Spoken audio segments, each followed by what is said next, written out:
Hi everyone, welcome back to Aids to Nav. I'm second class Emelia Campbell, and this week I'd like to start up by reading 1 John chapter 1, verses 5 through 10.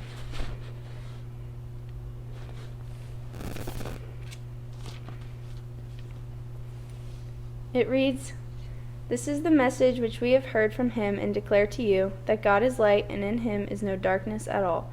If we say that we have fellowship with him and walk in darkness, we lie and do not practice the truth.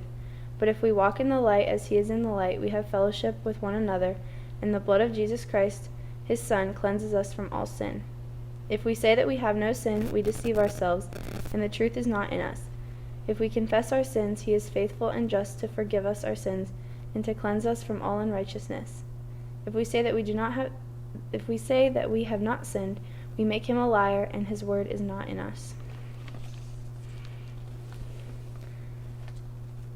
So this passage provides a lot of wisdom to us on how we can go about restoring our relationship and our fellowship with the Lord.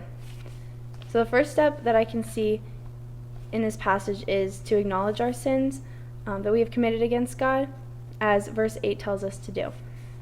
I think something we often do is deceive ourselves and think that we're not sinning at all or as much as we really are.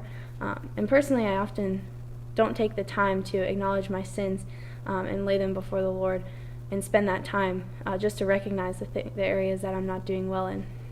So that's the important first step that John tells us here.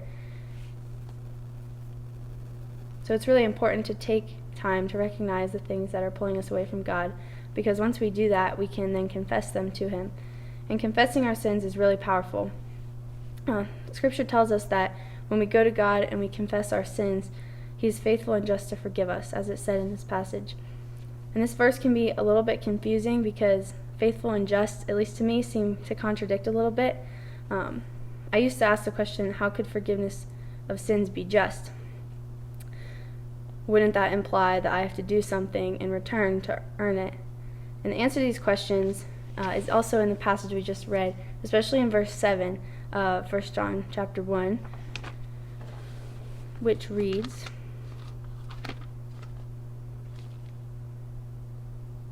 "But if we walk in the light as he is in the light, we have fellowship with one another, and the blood of Jesus Christ, his Son, cleanses us from all sin." So God tells us here that all he requires for us to be forgiven of our sins is our confession to him. When we confess our sins to God, we reveal them and put them in the light where he is, and our fellowship with the Lord is restored. And this all happens through the sacrifice of Jesus on the cross. He upheld God's justice and paid the price for our sins so that we can enjoy fellowship with God. And all we have to do to earn it, quote unquote, is to confess. And God delights in forgiving us when we do confess our sins. And this is really amazing, but it's not always easy. It can sometimes be really hard to acknowledge our sins and then confess them to the Lord. So it is something that takes a practice. A lot of times it'll be called the practice of confession because it takes time to develop the skill. And one place I like to go to start is in Psalm 51.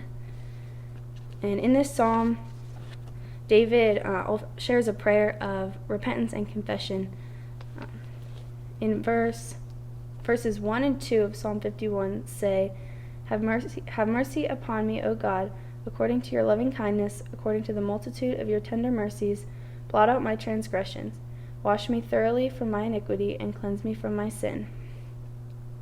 So this is a good point to read this and then stop, pause, and think of those areas that we are sinning and confess them to the Lord. And then I like to jump down to the same psalm, but in verse 10.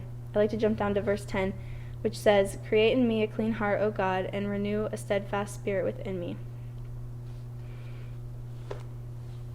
The whole psalm is a really great guide to confession, but those are two of the verses that really help me in my practice of confession. And it gives a really good place to start, acknowledging those things that we need to work on and then laying them before God to help restore our fellowship with him. I hope this was helpful and encouraging. Thank you all for watching, and we'll see you again next week.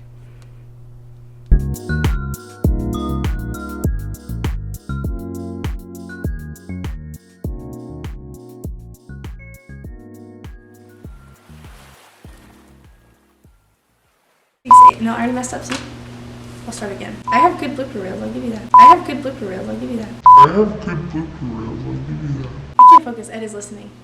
Actually, I don't remember what I was gonna say. Okay, I'll start now.